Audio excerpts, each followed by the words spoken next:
It's good to see you again here in our organizational communication class. And can I see right through this internet page in front of me on the laptop and look right through your webcams and see you?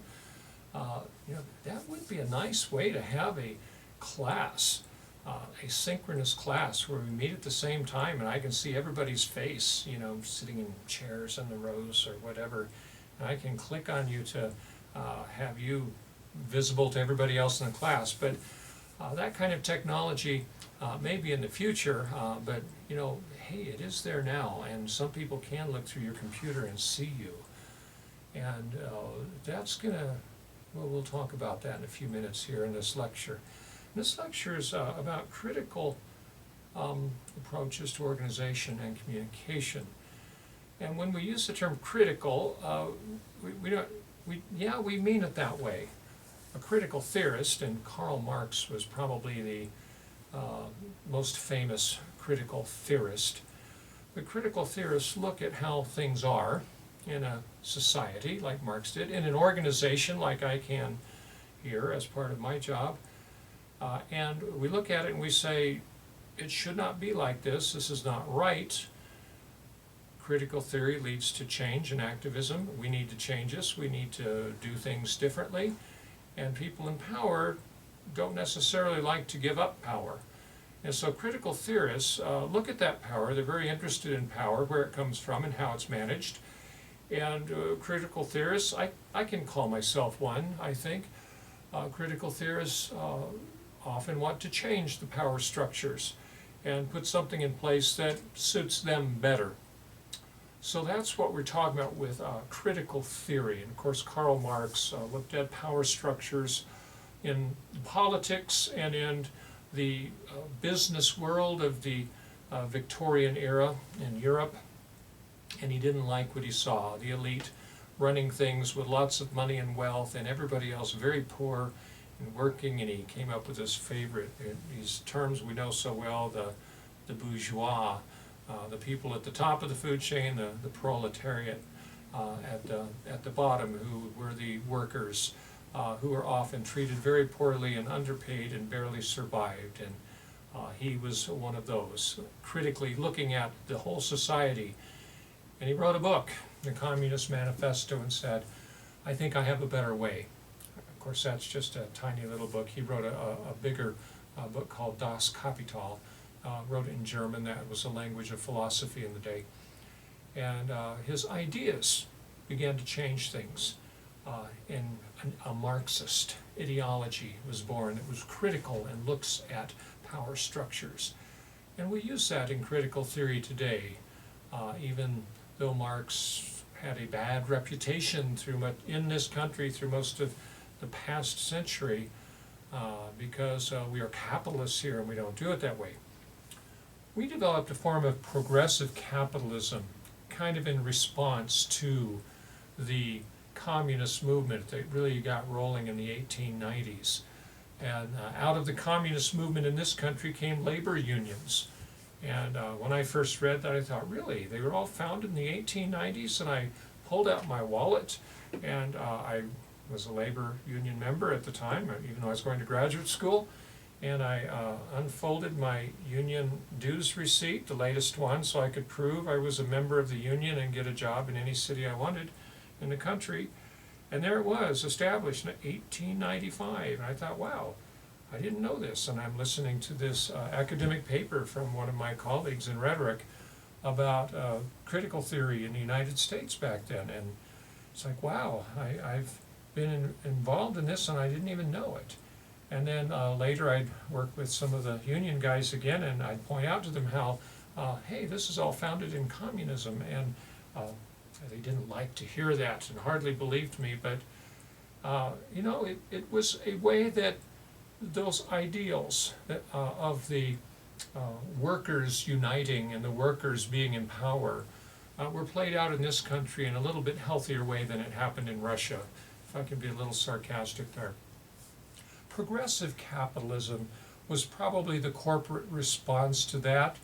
It was able to embrace labor unions in a way after the axe handles and the shooting were done and the fights. and unions pretty much won through violence for a time. And corporations grudgingly went along with the labor unions, and the labor unions worked very hard to keep every worker involved and part of the organization. And that power waned as the century passed because companies started being better to people, to the point that a lot of people didn't feel they needed a labor union. And this is part of what the progressive capitalism was. Pay people a living wage so that they can afford to buy the products that we make at our factory. That's what Henry Ford did. And that makes sense, and that's a lot of why this country prospered from 1900 through the 1970s into 1980. And unions became weaker beginning in the 1960s, and progressive capitalism really made it less important. And in the 80s, even in Phoenix, Arizona, where I worked before college, non-union workers made nearly as much as union workers, sometimes more. In that case, we didn't really need the workers unite. All you have to lose is your chains type thinking. That ideology waned and has kind of decreased. Yet it's making a comeback as capitalism stopped being so progressive and began to go back to, let's make products just as cheaply as we can here. We'll outsource everything to foreign countries and bring in cheap products, inexpensive, and have lower prices for everybody. But then the workers at this store don't make that much money. Some of you work there. I have friends who work there. I hear the stories. Difficult work environments because of people with bad work attitudes, even in their management. Everybody is not paid that well, which doesn't help work attitudes. But our book compares it to this company, Costco. It has a much higher average wage across the board. People like working there, better health benefits, more of that progressive capitalist way. So we're still struggling in this economy to find balance there between the capitalist need to make things cheaper and better and earn more money, yet the same need of workers to be able to have enough money to buy those very products.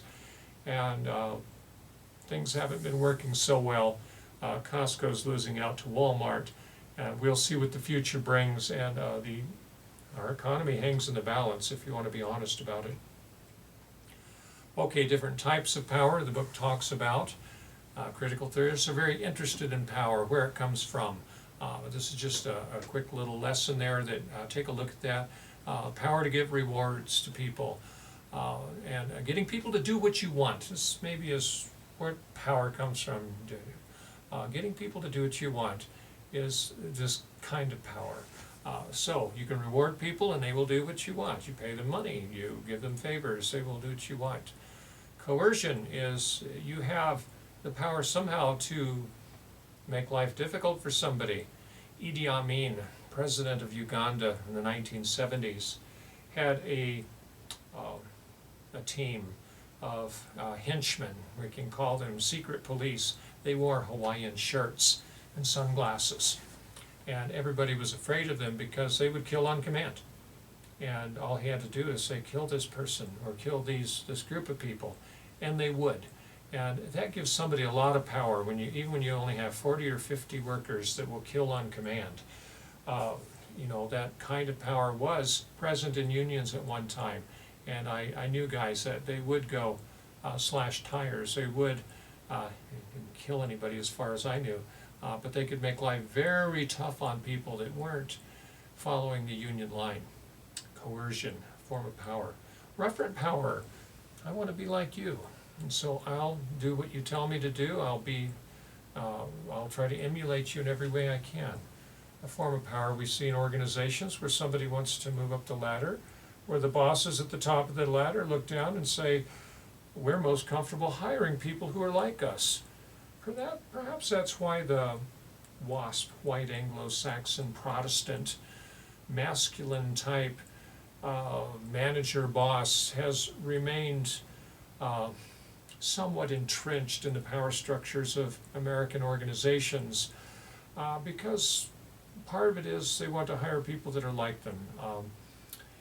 Not an excuse for it by any means, but that's part of what's happening there. It's a referent type power going on. Expert power. Somebody has power because of their expertise. The IT guys at the university actually have a lot of power, more than they know, because they can fix those computers, they can fix things. I get phone calls often, people needing my expertise, and I freely give it out. I could ask for favors in return, and though when I make phone calls back, people are happy to help me. That's more of a concerted, working together type situation, but that expert power is a good form of it. Legitimate power is that power ascribed to somebody because you're given the job to be the manager, and you're responsible to make sure everybody does their job, and you have the authority to fire somebody. Actually, that's becoming more rare. A lot of managers do not have the authority to fire employees. That's just another step up the line. And lawyers have been a part of that, because employees would argue with a lawyer's help, you were picking on me. I did my job just fine. You can't document the reasons you fired me, therefore the firing was wrong, and you have to take me back and give me back pay. And a lot of lawsuits have been won. And so that legitimate power, it's not parsed out quite so easily, but isn't that a form of coercion when I have the power to fire somebody that works for me? So maybe that legitimate power is, there's coercive elements in that. So if there's some confusion in your mind between those two, I understand that. Overt power, covert power, I probably should have led with those. Overt meaning it's open, it can be seen. Your manager has overt power to hire and fire people, and covert power is that kind of power that is unseen, it's under the covers, and that might be the employee that knows the dirt on everybody and could get somebody else fired just by releasing information they have. A very powerful person. That covert power that we know too well in the office, that the administrative secretary who's worked there for 26 years through 7 different bosses, they know how to do everything. A very powerful person within the organization, their expertise. At the same time, they don't have legitimate power. It's not coercive, though. They can make life difficult on you, but it's a power a little less able to be seen, but we know it's there. Ideologies, and perhaps the chapter should have opened with this. We've talked a little bit about the white Anglo-Saxon Protestant dominant masculinity that runs American culture, or has for since its founding. It is giving way to the pressure of Marxist ideology, feminist ideology that is allied with Marxism in some ways at some level. Even a progressive ideology that wants to change. They want progress, and as part of that change, women need to be included in power structures and power circles, and it's wrong to keep them out. It ought not be that way. These ideologies are assumptions about how things are or ought to be. And when we say assumptions, some people don't even know why they hold that ideology. It's just the way it is. Other people can't explain it, and you should be able to explain it when you hold an ideology. Democracy is one of those ideologies. We vote on things, and that's how we decide what's the right thing to do here. The will of the people, a majority of employees of a company in a democratic workplace can decide this manager needs to go. Unions are kind of that way a little bit, yet we elect leaders that make a lot of decisions there. But these various ideologies are out there. We adopt them. Very rarely does somebody shift, usually through recognizing your ideology has been flawed and unhealthy, like this dominant masculinity, that these other ideologies are healthier, offer more hope for the future, and we adopt one. But conversion as an adult doesn't happen often. Much easier to pass on an ideology from the converted adult who's already been holding it to the youth. And the classic example of that was the Nazi youth in Germany during World War II, having that ideology passed on. And these symbols here, this Marxist ideology, these were the symbols of the Soviet Union, still are, right? The hammer and the sickle. And these were the tools of the workers. held by the hand of the factory and of agriculture, a synecdoche for the worker themselves. And, the people were dominant there in that kind of communist society. We're looking at that again today in the United States with the candidacy of Bernie Sanders recently for president, and a failed candidacy for complicated reasons, but not because there was a lack of support out there.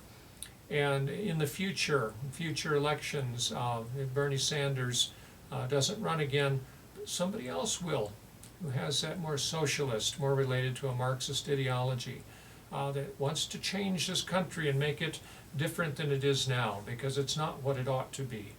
And we may find this corporate-run, oligarchical society in America run by corporate leaders and other billionaires that pay the lobbyists, that pay off the politicians to do what they want, that there's a lot of backlash happening against that. And these ideologies are clashing between this whatever dominant ideology we have here that tries to hide a lot these days. It keeps the elites in power at the tops of the corporations and with money behind the scenes. And this more democratic or more socialist type ideology that the youth are embracing because they don't like what they see out there in the world.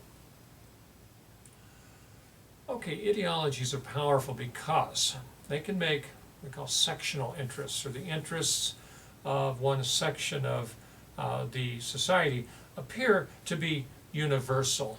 I've seen that in action. I'll just throw this one out there. It's election season.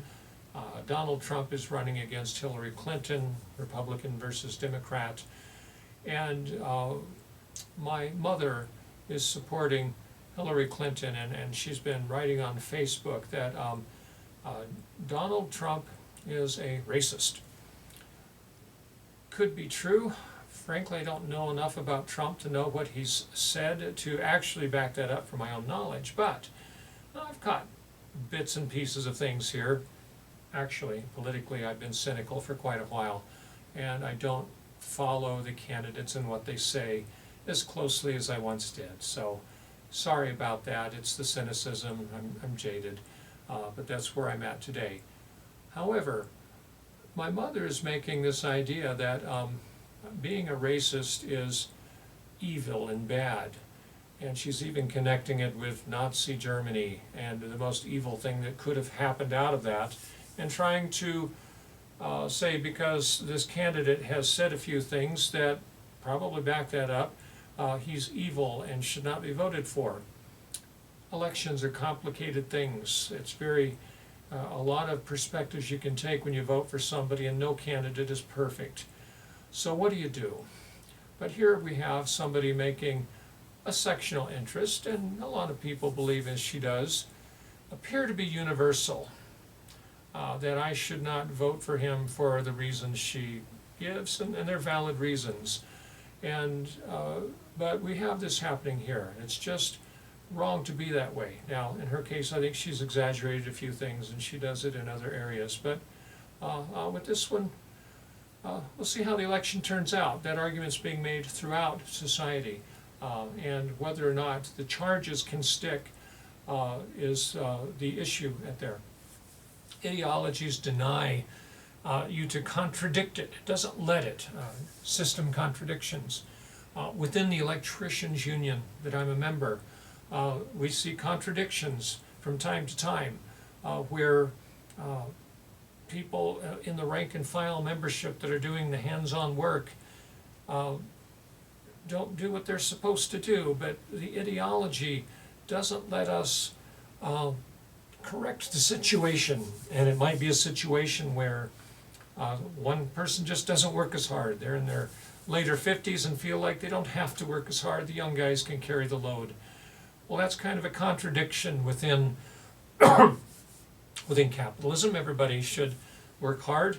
Even within the union ideology, we should all work as hard as each other. But we have these people that kind of pull everybody down to their level. And here's a system contradiction in that ideology of that union makes it very difficult to oppose that and say everybody should work hard. It's one reason I don't work there anymore. Oh, it reifies the present. Ideologies reify things, reify it, makes it real. And it was abstract, and when you reify something, you make it real and present, here and now. And this ideology makes the attitudes and about how we work and what we do and what we're supposed to do real and present. And it all functions as a form of control. Ideologies control people's behavior by building a world and saying this is how it ought to be, so do the things that are right to make the world that way. And ideologies, all ideologies can be criticized. Critical theorists do that, and they can even turn back around and critique Karl Marx himself if they want. That's what critical theorists do. But it's about control, it's about who's in power, and about making the situation here we live in seem normal and right. And the ideology helps do that.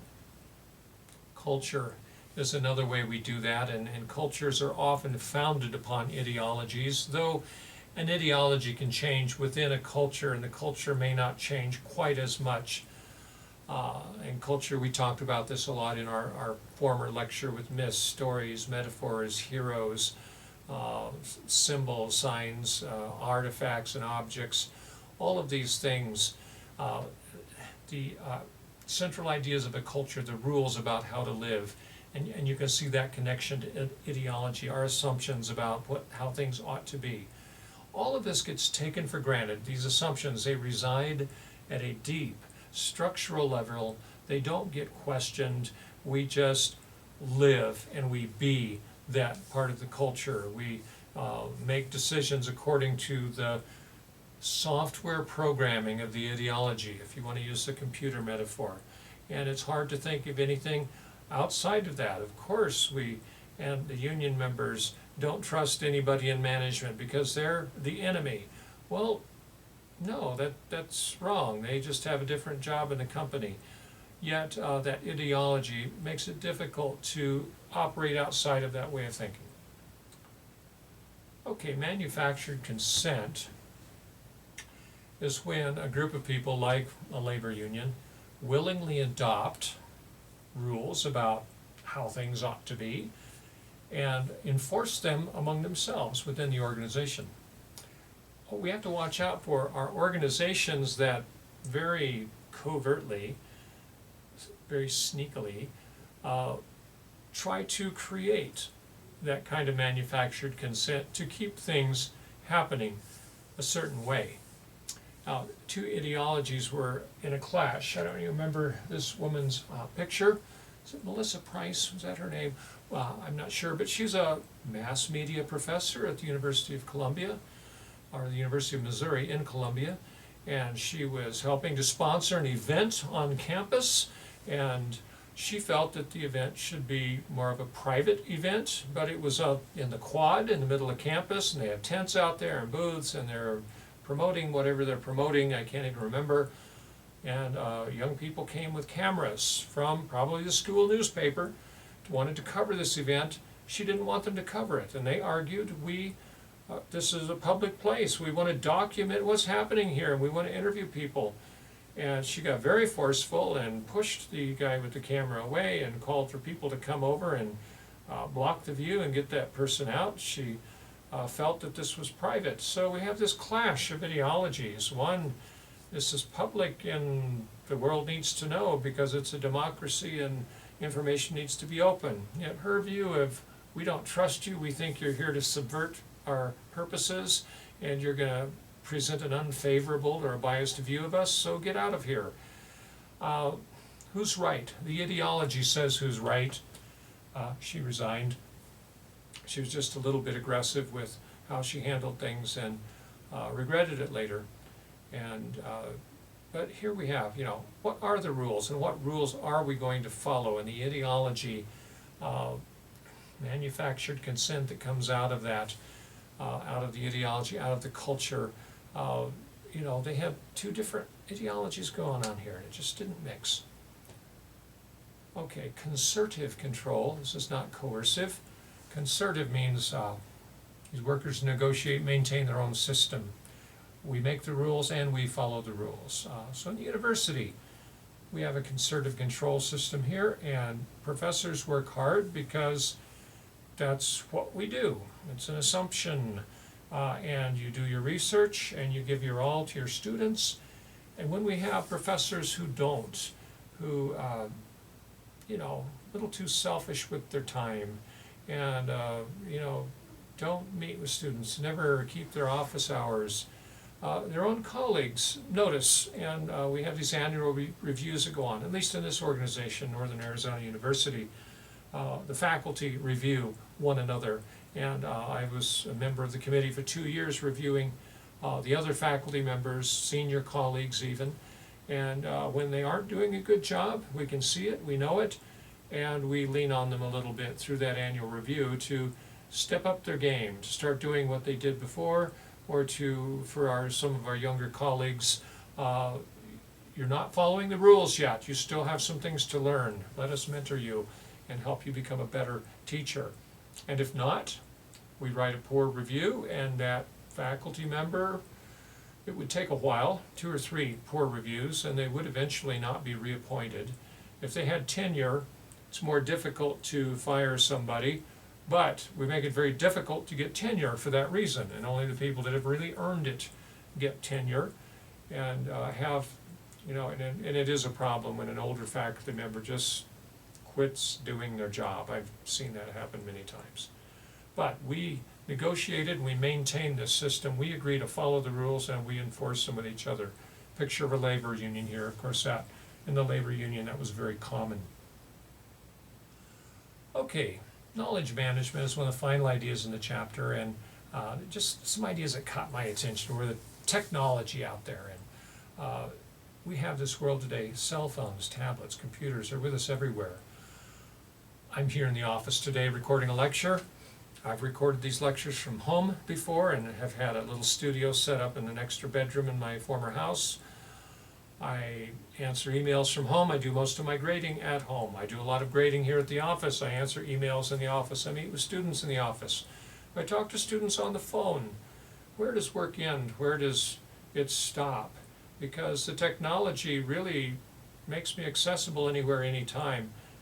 My employer is polite. The administrators don't make the phone calls or emails in the evenings, but my other colleagues do. We send each other emails all night long sometimes, doing committee work, sending reports to each other, making decisions about curriculum and about who gets scholarships and all these things we do.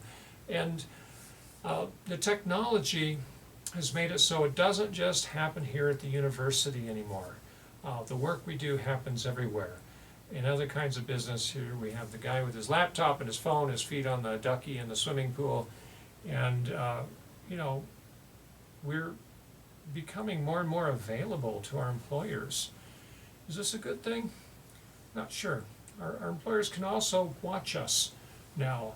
Other people in the government can watch us, and maybe are watching this lecture, transcribing it, hearing the words Marxism, critical theory, unions pop up in this lecture, and a little red flag goes up somewhere. I don't know, I'm exaggerating. Although I did stumble onto an Arab website to get that picture of Karl Marx, and maybe the NSA has a little blip on my radar, and maybe when I get 40 or 50 of those, somebody actually looks at what I'm looking up on the internet. I know that our IT department has the ability to see every web page I've been on with this school-owned computer that I have. And I don't think they do. I'm not too concerned about it. I don't go to the kind of places that would cause me to lose my job anyway. But some people do. And some employers fire you. I'm careful about what I post on Facebook. I often post my thoughts on the economy and on politics, and I've just started pulling those comments down. I'm very careful about how I word things to just not push against too many people's ideologies, even though I am a critical theorist, and that's what I do as a rhetorician, especially with organizations. So surveillance, I can be watched anywhere at work. Some of you do work in a place like this with somebody just like that watching every room in the organization watching for employees talking too long, standing in the hallway at the drinking fountain at the water cooler, looking at somebody that's been in the bathroom too long. And where do we have privacy? Where are we being surveyed? These are issues that power is at the heart of all of these, of course, and can we push back against that? Some organizations just become unhealthy to work at. I worked at one of those, my former university. One day I went into Walmart, put my arm in the blood pressure cuff, took my blood pressure. My blood pressure has always been low, and I would typically score at the bottom end of the healthy range, within 2 or 3 points of the bottom, my whole life, every blood pressure test I've taken. That day I put my arm in the blood pressure cuff, and my blood pressure was normal. I thought, that's high for me, something's not right. I'd been having nosebleeds at work also. So I did an empirical experiment.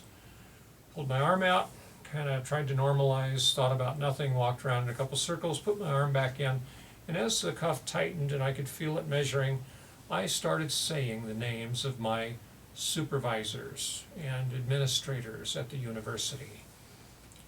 4 people, I just said their names over and over and visualized their faces. My blood pressure popped up 25 points, just through the power of my thinking. Took my arm out, a little upset about that. Walked around again, tried to normalize myself, put my arm back in, and then I started telling myself, I'm sitting on the beach, my feet in the sand, in the warm sand with the sun and the clouds, and feeling the cool ocean breeze blow in and smelling the salt air. I'm up hiking through the forest and the pine trees, and it's gently raining and the air is crisp and clean. My blood pressure dropped back into the low end of the normal range where it's supposed to be for me. And I knew I had a problem. I knew I worked at an unhealthy organization, and it was affecting me negatively. I'm here at Northern Arizona University now, probably because of that night in Walmart.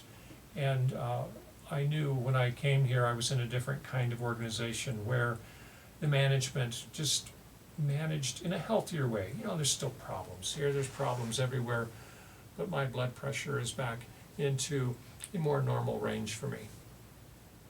Corporations, organizations are colonizing the entire world we have, and where does work start, where does it end? We live for our jobs, we go to school so we can get that job. But corporations don't take care of people anymore. They let you go as soon as they don't need you. We're just a human resource, just like the pallet full of boxes with the widgets in them in the warehouse. The people are the same thing to the corporations. Can we defend ourselves against this? The activism, the change, that's where the critical theorists are coming from, and the critical theorists want to defend ourselves from that, and there are movements out there, even an anti-corporate movement. Should I be part of the teachers' union if one ever gets started at NAU? The administration of NAU would probably really push against that and may even try to put people out that are leaning that direction. They do allow one organization, a group of professors that are fighting for the rights of untenured lecturers, but maybe they're only allowing that and listening because they do fear an actual teachers union here and having to negotiate with that, or teachers walk off the job, students don't get their education. Things could get really ugly with teachers unions. So how do workers, the people in a position like mine, protect themselves? How about the students when the organization, the professors are too hard on you, when the tuition is too high? You're part of this organization also. How do you defend yourself against abuse from obnoxious professors or from greedy administrators, from rules that have been set up and they're just there now, that if you drop a class you don't get your tuition back until a certain date? Well, in the university the right signature on a piece of paper can make anything happen. We know that, but nobody will admit that to you hardly from the administration side. So how do you defend yourself? And that's where critical theory comes in, and there are a lot of movements out there to be part of if you find yourself in a rough situation. Okay, I should probably stop talking here. Do I have any more slides? No. Read your book, a good chapter, grasp it. It's about power, it's about creating, maintaining power, it's about enforcing that power upon others, different kinds of power. And critical theorists look at this and say, this isn't right. And when it's not right, let's take action and do something about it. When power is used properly, I think all of us are okay with that, and we all love working for that boss that looks out for the best interests of everybody as well as the company. But the ideal situation is rarely found in organizations. Okay, thanks for listening, and we will talk to you in our next lecture.